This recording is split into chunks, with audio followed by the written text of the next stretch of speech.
Hello and welcome to talkBULL, your weekly Premier League darts podcast coming to you every single Friday from now until the end of May. My name is Harry Durham, and as always, with me is two-time major winner and former world number one, Colin Jaws Lloyd. Coming up, we'll look back on all of the action on last night's results in the Premier League. The Iceman cements his place in the top three, and of course, we'll look ahead to next week and Birmingham. Do us a massive solid, subscribe to the channel just down below, leave us a comment, leave us a like, and keep up to date with all of the latest darting news.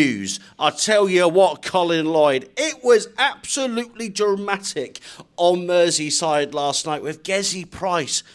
He's back at it again, baby. He played really well last night, put in some really good, solid performances. And it was just a great night all round, wasn't it? I mean, we've got to talk about as well, Harry. Everybody who keeps wanting to play in their home area, their hometown, they keep getting beat. It was Bunting's home area and he got beat. But listen, I thought last night was one of the better nights. I thought there was some really good darts thrown last night. There were some really good tight games and plenty of 100-plus averages, lots of 180s. But you know what really got me last night, Harry? There was some great finishing as well. But what I've really noticed last night, and I was flicking through my book looking at other weeks, it's the cover shooting. The 174s, the 171s, they're as good as a 180. Yeah. And listen, there was abundance of them last night. It was just it was a funny night, a crazy night with some of the games.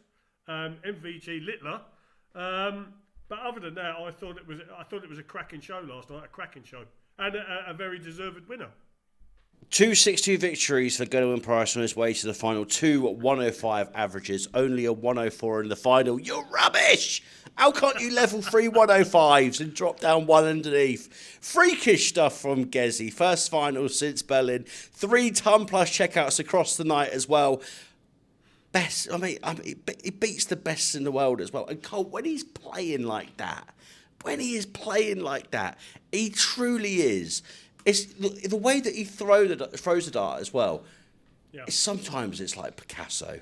It's glorious, gorgeous, artistic darts. It is. You're right in what you say, Harry. But you can say that about anyone, really. You know, when they're in flow and when they're flowing and they're making it look ridiculously easy. It is a joy to watch, you know, especially as a dart fan, as a former player, and I know you're a dart fan or whatever, you're watching it and you think to yourself, oh, that's so good.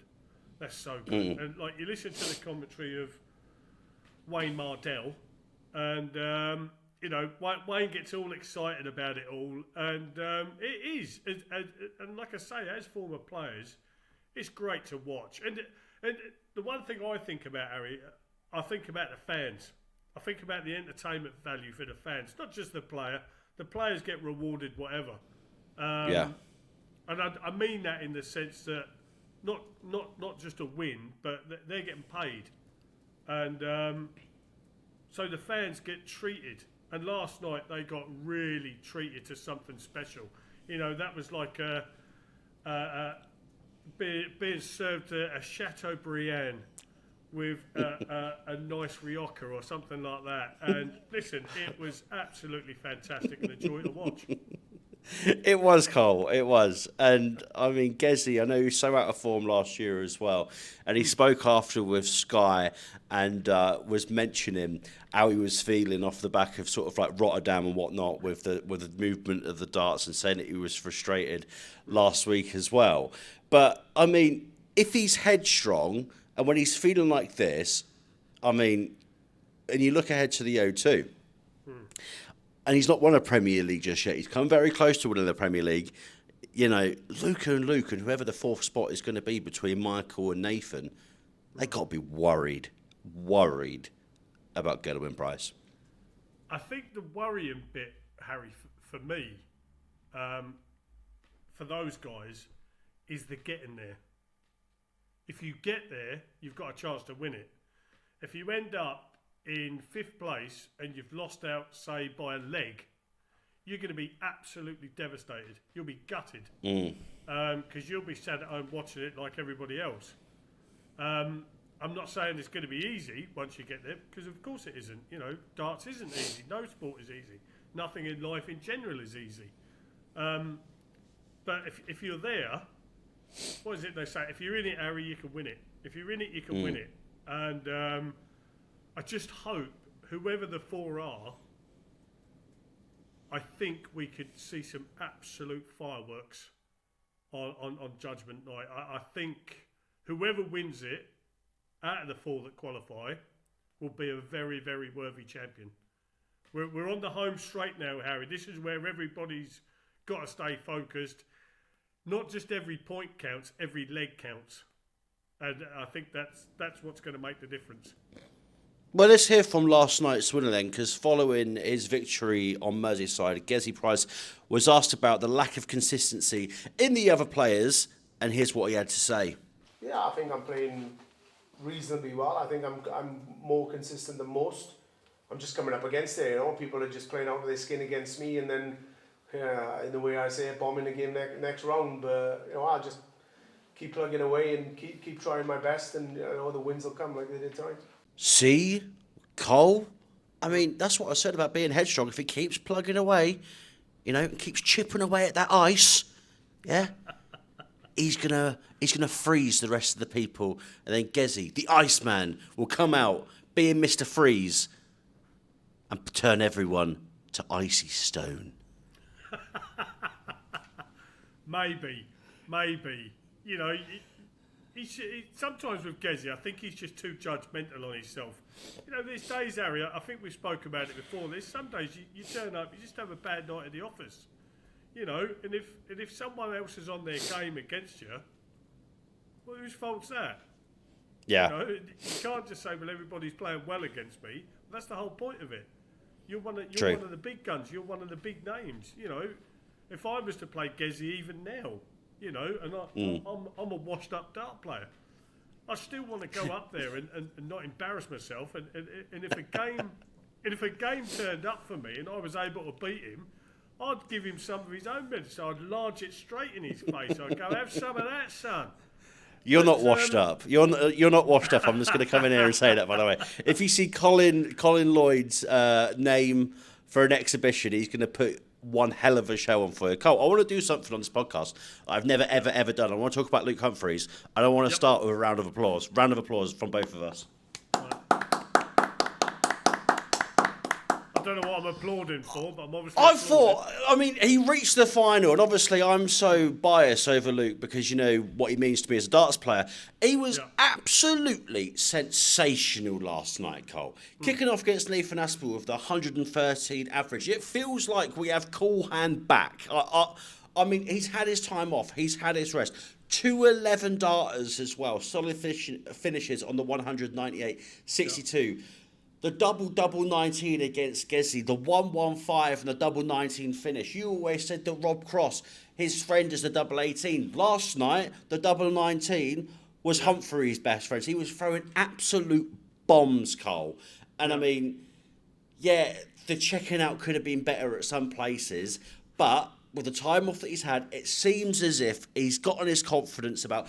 And you know what? You get a lot of people online that always go, oh, Luke Humphries. Your casuals always go, oh, Luke Humphries is so boring, blah, blah, blah. I know he's not that out there as a person. He's not wacky. He doesn't look like a Peter Wright, a snake bite. I'm not saying that he's not charismatic, but he's not like wacky in interviews and whatnot. Just enjoy the bloke for his darts and shut your goddamn mouth, because that last night, when he's locked in, there's a reason why Luke Humphries is world number one. Very much so, mate. He's an unassuming character who just goes about his business in an unassuming way. And when he's on, he's devastating. And I have to say, last night, himself and Nathan Aspinall gave us an absolute treat for an opening game. You know, Nathan will be gutted this morning. He played exceptionally well as well last night, I thought. But 3 180s, 2 171s, some crucial finishing by Luke Humphries took him over the line. I don't think Luke should read too much into what people say online. We've spoke about this and touched on this before, Harry. You know, I've been one of these people. It's none of my business what people think of me. I don't care. You know, I pay my bills. I pay my way in life. I do my own things in life, rightly or wrongly. If I'm wrong, I have to hold my hands up and apologise. I'm man enough to do that. But other than that, I don't interfere in other people's lives. I just go about and do what I do. I don't understand some people, you know, I don't want to keep going on about it because we've sort of moved on from it now. I don't understand, if you're a darts fan, listen, this is a darts podcast. If you're a darts fan, you know, yes, you've got your favourites. Of course you've got your favourites, but that doesn't give you the right to then go onto social media to abuse other players just because they've beat your favourite. It's a game of darts. You know, the boys haven't got a beef with each other. You know, they're at the back. They'll be having a little bit of a laugh and a joke. But they're all mates with each other. But it's their business. It's their business. They're going to go out there. You know, at the beginning, Harry, they go out, they sign autographs for fans, they have photos with the fans as they're walking on, they shake each other's hand, and believe you me, it's all the best, mate. And then you stand there, and like if it was me when I was up there, I'd stand there and go, I'm going to tear your throat out. I'm going to tear your throat out. Sorry, that sounds harsh. I know we're a family show, where that does sound harsh. Yeah, but you're a shark. But that's the way you've got to be, Harry. You're not there to make up numbers. You're there to go to work, and you want to put in. If you put in a performance, you're in the next round. If you put in another performance, you're in the final of a Premier League night, and you've got a possible 10 grand to win. As and when that match is over, there's a shake of the hand and there's a hug, and there's a well done, mate, with a few little expletives with it probably, and then unlucky, mate, with a few other expletives with it, and then when they go out the back again, they're best of pals again. That's rivalries. That's just the way it is. Yeah. Listen, people, there's some great rivalries going on, Harry. And listen, me personally, I'd love to be up there still. I'd still love to be able to perform like that. I'd love to be up there amongst all that. But I'm not, and so I'm just a darts fan now who sits back and I lap up every last drop of it because it's entertainment, it's skill, and it's just guys pitting their wits of their darts know-how against each other. And I've got to say it like this, bloody hell, is it entertaining? It's fantastic. Oh, it's so entertaining. The funny thing is, what you mentioned there is that you were watching it as a darts fan, and if you were still playing, you could have been waking up this morning in Merseyside winning a Premier League night, and instead you're spending your Friday with me, baby. Come on. I think that's what Gerwyn Price would prefer as well. Forget about the nightly win. Forget about the O2. Come spend time with us, Gezzy. Cole, what I want to ask you as well, because obviously we saw Luke Humphries playing so well throughout the night. I think we've touched on this a little bit before. Is this because obviously you played in the original format and this format which came in just a couple of years ago in 2022? Yeah. Is there a case of just like trying to get yourself up for each and every game? It's kind of like a roller coaster of emotions where you're obviously getting a feel for going up there in the first game. You're getting the energy off of the crowd, and you're playing so much and putting so much into these into the best of six legs, but. Is there something where almost that burnout? It's kind of quite hard to remain that level of consistency to go on and win the whole night. I understand from the spectacle, it's you got to be resilient, you got to be powerful, and of course you've got to be good. But at the same time, do you think the old format sort of was better in the sense of, you know, was it more fair, or now? You're almost sort of treated like a gladiator in a way. Well, me personally, Harry, I preferred the old format, and I think the fans in some ways preferred the old format. The players certainly preferred the old format. The reason being, Harry, a lot of it, and I'm going to speak on behalf of the players here. Those players now, if they've chose to go, they've now this morning woken up, they've got to make their way to Graz for a Euro tour. If you're only playing one game in an evening, you're going to be so much more refreshed. Now, you've got the likes of Luke Humphries and Gwyn Price. They've had to put in 3 performances last night, 3 games last night. It's draining, Harry. It's taxing. It's taxing on your mind, on your body. on your mental well-being and whatever. You know, it's tough. Sport is tough. I totally get that. But with the old format, you know, just get yourself up for one game. You either get your points or you don't. Plain and simple in my eyes. But listen, I don't know. The PDC, they want to run it this way. That's entirely their choice. It's their event.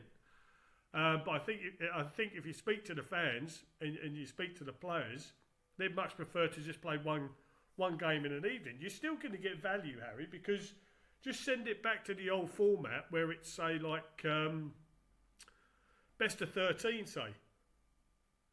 So instead of getting to 6, you've got to get to 7. Now that extra one leg, well, if you're 7-5, 7-6 even, you know, the crowd are still going to get entertained. But listen, I don't make those decisions. That's down to the powers that be at the Professional Darts Corporation. I preferred the old system myself, but listen, I don't have to play in it anymore. So I would possibly be, Harry, someone that would possibly pull out quite a few Euro tours, because I just wouldn't want to be getting up this morning, planes, trains and automobiles to get to another darts event, and I get there and I feel as though I wouldn't be able to give it my all because I'd be too tired. So, you know, that's just my opinion. You know, other people have got their own opinions on it, but that's just my opinion. So, like and subscribe down below. Send in all your messages of good stuff or bad stuff concerning my opinion. Thanks very much. Cole, obviously Euro Tour this weekend as well, like you mentioned, in Austria. Nathan Aspinall is going to be taking part, and I just want to give a little mention to Jan van Veen, who I spoke to on Monday off the back of his final against Michael van Gerwen. I know he's a Red Dragon Winmore boy. I mean, little mention on him because he is an absolute, not only an unbelievable human being, such a lovely bloke as well. And I'd love for him to win his first Euro Tour this weekend in Austria as well, because he deserves it. He's got the quality. He's, in my opinion, going to be the full package in a couple of years. Listen, mate, he's certainly got the game too. Gian is a lovely fella, and he's an absolutely fantastic dart player, and he's got a big future ahead of him. It was just unfortunate, Harry, that he that he walked into one of the greatest players to ever tickle tungsten in MVG in that final, and MVG was on it, wasn't he? He was on it over that weekend. 100 plus averages every round. He was clinical. It was the MVG of old. And unfortunately for Gian, he walked into Michael like that. But like you say, the nice thing, Harry, about these Euro tours is it's not just centred around 8 players like what we talk about every week. It's the tour, and there are so many good players on the tour at this moment in time, and there's so many players in good form at this moment in time. There's upsets waiting to happen. You know, you mentioned Nathan Aspinall there, that Asp is going. Nathan's had some great runs in the past couple of Euro tours, you know, and he's done that through sheer grit and determination. We know what class of dart player he is. We know that he can pull anything out of the bag. But he's someone that works very hard at his game, and he loves winning events. And he'll go there with the right attitude. But like I said, there's plenty of other players there, some who we won't have even heard of, that have come through the German qualifying system. There's always someone about, Harry, that can cause a shock. So it would never surprise me if there's another new name on the Euro Tour after this weekend. But sure, that's something we can talk about next week, isn't it? And just to let ladies and gentlemen know, if you're going to be watching the action in Austria this weekend, Michael van Gerwen will not be taking part in the competition, same as Luke Littler and Luke Humphries. Let's do a little bit on Luke Littler then. Weird, wasn't it? Weird. Bizarre. I mean, you have it right there in the palm of your hand to just destroy Michael and the run that he was going on after Munich. I don't know what it is, Cole. I mean, you're 4-0 up against MVG and you can't get over the line. Missed the ball to take it to 5-0. No finals night since week 8. Semi-final of the Euro Tour against the man we just mentioned, Jan van Veen. Is Littler almost just like, well, I'm at the O2. I ain't fussed, to be honest. I'm done. Or is he actually really going to be, kicking himself with that performance last night in Liverpool? I don't think he'll be kicking himself. Perhaps he has just slipped into cruise control mode. But you can't stay in cruise control mode for too long, Harry. You have to keep putting your foot down, and you have to keep getting... You don't want to keep getting results where you're getting beat, because that puts negativity into your game. The nice thing about Luke Littler is a young lad. He's won multiple majors already, and he doesn't ever seem to panic, Harry. Yes, he'll be disappointed today. I mean, 2 180s in the first leg, a 162 in the second leg, 2 180s in the third leg, goes 4-0 up, hits a 180 in the fifth leg, and misses the ball. And it was just madness. I mean, at 4-3 up, you think to yourself, right, MVG's having a bit of a comeback here. But he stopped. He went up to the board, he stopped, and he stepped back again, and he composed himself. And that is probably one of the greatest 160 checkouts I've ever seen in my life. Because it was cool, calm, and calculated. And I just thought, well, that's it. And he hits a 180 in the next leg as well. And you think to yourself, well, this is going to be it. Yeah. Lost the leg. And, Michael was... Listen, let's not take anything from MVG. He's 4-0 down. A dart has been missed at the ball to go 5-0 down. But he never gave up. He kept hanging in there. And I think they said it in commentary last night. All of a sudden, the 60s dried up for Littler. I mean, he hit, 1, 2, 3, 4. He hit 5 180s in the first 5 legs. Then all of a sudden, he couldn't buy one. Yeah, it's weird. But listen, he's got nothing to panic about. Perhaps, I'm not saying this is, perhaps he's already got one eye on the O2, Harry. There's, he's going to be there. But he needs to sort of like, and that's perhaps why he's taking this weekend off.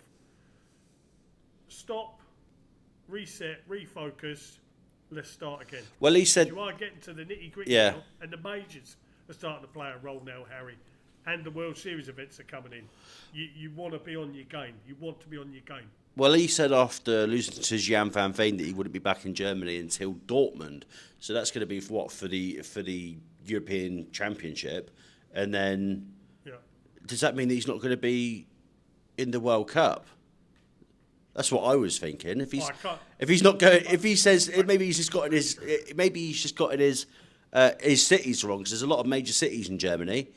But if he says he's not going back there until Dortmund, does that mean that we're not going to see Luke Humphries versus Luke Littler in the World Cup? I can't see that Luke will not take the opportunity to partner up with Luke for the World Cup of Darts. I can't see it. Listen, he might do. MVG's pulled out of it, hasn't he? Yeah. So, I can't see it.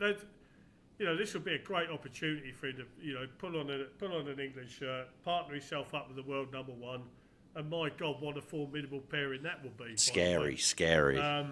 Yeah, scary, absolutely scary. And that's not to say that if he didn't want to go, that the backup player wouldn't be any slouch. But you would love to see the two Lukes battling up there against everybody else in the World Cup of Darts. But listen, only time will tell.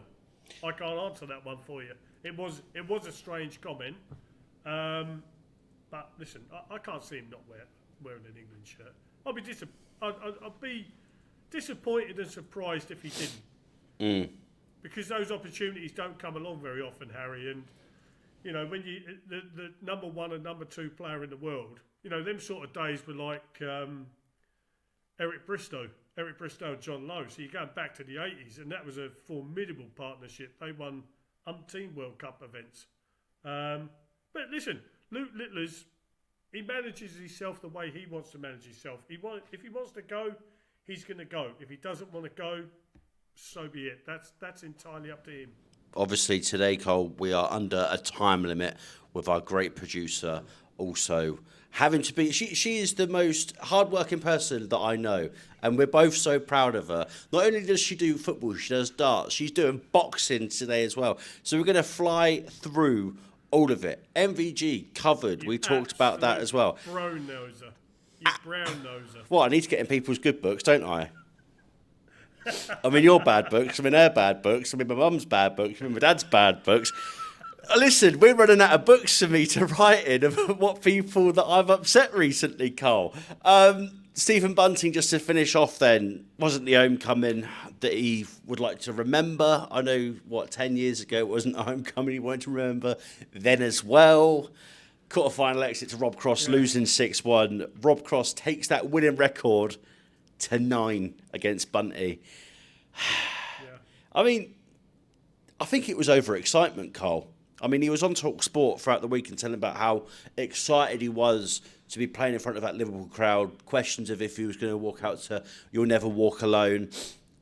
I think that's the pressure that came with Stephen Bunting's homecoming, and he wasn't able to get over the line because I think it was just such a buzz around him, such a buzz probably around the place, probably going down the off-licence to the shop or going to the chippy. And he'd be like, oh, we're going to be watching you at the M&S Arena, blah, blah, blah, blah. That's not a very good Scouse accent. Hey, Stephen, we're going to be watching you at the M&S Arena. Sorry, that was so terrible to all of our Scouse fans. But I think it was a case of overexcitement, Cole, to be honest with you. And we're seeing it a lot apart from Nathan Aspinall, who wiggled his way in like the snake and the asp that he is. I feel sorry for Stephen in that regard, but then at the same time, if you're constantly thinking about that homecoming, I think it's more of a likelihood that it won't go your way because you won't be fully focused. Like you say, I think it was just a little bit of added pressure. He wasn't as consistent as what we've seen him be the past few weeks. But let's not take anything away from Rob Cross. Rob Cross put in a good, solid performance. You know, he was clinical when he needed to be. He scored well. I think he ended up with about 106, 107 average, Harry. So let's not take anything away from Rob Cross. But like you say, there was, and rightly so, will Stephen get the opportunity to play in front of a big Liverpool crowd like that? We don't know. Perhaps he will, perhaps he won't. But, he milked it for all he's worth. He's a proud Liverpool fan. He loves the Liverpudlians and whatever. And listen, why not? Why not? He hasn't done anything wrong. He'll be gutted this morning that he hasn't put in a performance that he wanted to, not just for himself, but for the crowd also. And everybody, all the well wishes for him. Listen, I say it, Harry, I probably say it every week. Just a bad night at the office, mate. Let it go.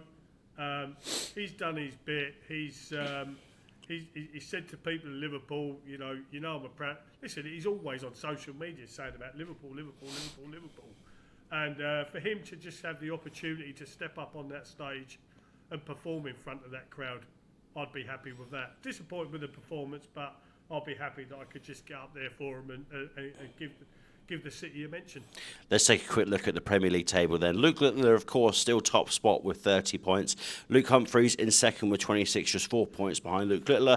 Gerwyn Price has pretty much cemented his place inside of the O2. By the way, Gerwyn Price is going to be coming up on the talkSPORT Darts YouTube channel just before, little plug here, just before that playoff. He's going to be in the studio with me. Yep, they couldn't find anyone better. Nathan Aspinall still in the fourth. Gonna get it canned. Nathan, Gerwyn Price, third spot, 20 points. Nathan Aspinall, fourth from 17. Level points with him is Michael Van Gerwen in fifth. Rob Cross is in sixth with 14. Chris Dobie, seventh with 12. Stephen Bunting, bottom of the pile still with 8. We say it every week, Cole, the race for fourth spot. And this is the last question that I'm going to ask you before you do the like and subscribe, as always, every single week. It's getting ever so tasty again, Cole. Because I tell you what, everyone that I've been listening to this morning, if it was a podcast on the way in, reading on social media, it's the battle between Nathan and Michael Van Gerwen. I say what, if Crossy pulls a finger out a little bit, and he said it before, if I just pull my finger out, I could be one of the best players in the world. If Chris Dobie pulls a finger out in Birmingham, that four could get very, very interesting over the next, 12, 13, 14, 15, 16, is it 13, 14, 15, 16? Over the next 4 weeks, so it turns out I couldn't count. Over the next 4 weeks in the race for the O2, 1, 2, 3, 4. How many weeks in a year? Yeah. 52. It could get very juicy, couldn't it, Cole? Because it's those three, I think, confirmed, sealed, done. Post them to the O2 now. That last spot is where we are going to seriously see some real fireworks, aren't we? Yeah, I think in my eyes, Harry, I think